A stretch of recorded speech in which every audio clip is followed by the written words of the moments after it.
I think one should attend an art fair because it's such a beautiful visual experience.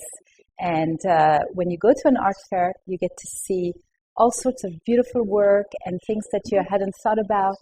I think you see people that are looking at work, you see people that are dressed differently. It's just a wonderful visual experience, and it takes you out of the ordinary of your everyday life. Visiting art fairs, to me, is a chance to see a varied selection of work that have been chosen by the curators. So, it's a real chance to take in lots of different styles and different types of art chosen by the curator, which I believe is a very positive thing.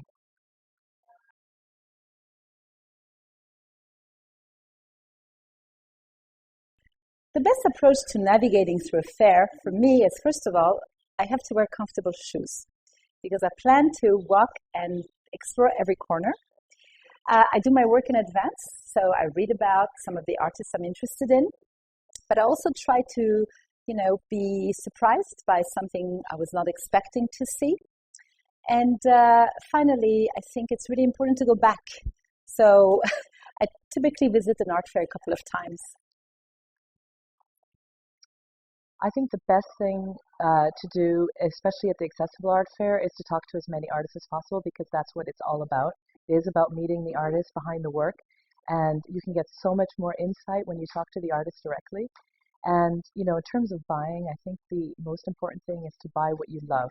I don't push for investment. I don't think that art for investment is such a great idea if you're just starting out.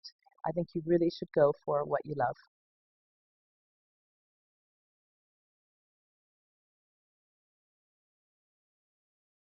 The Accessible Art Fair is different from other art fairs because it is an artist-centric fair.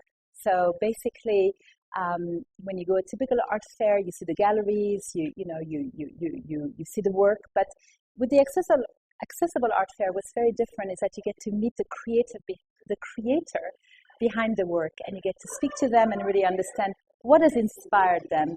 And you go home with a story. And in a way, you feel more connected to the work. Sometimes the personality of the artist also impacts the way you feel about the work, and it does make a difference.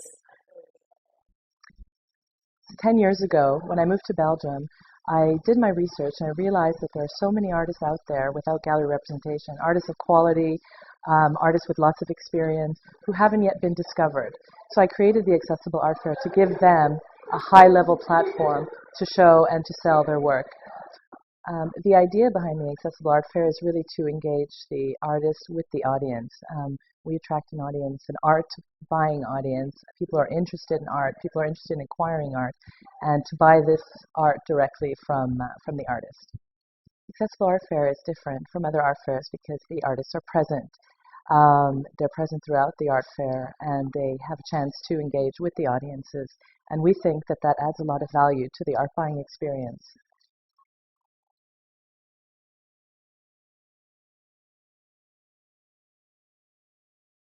So I used to go to the Accessible Art Fair in Brussels. It's a very successful fair that has been running for 10 years.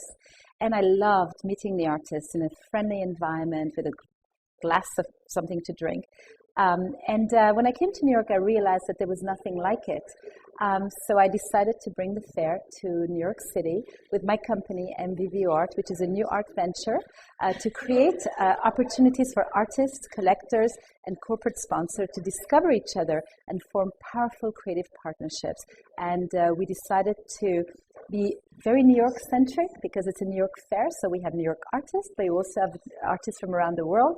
And we are actually at the National Arts Club, the iconic art venue of New York, which was created in 1898 by the art critic of the New York Times, Charles Decay. And so here we are, and it's the first time, and we hope to continue.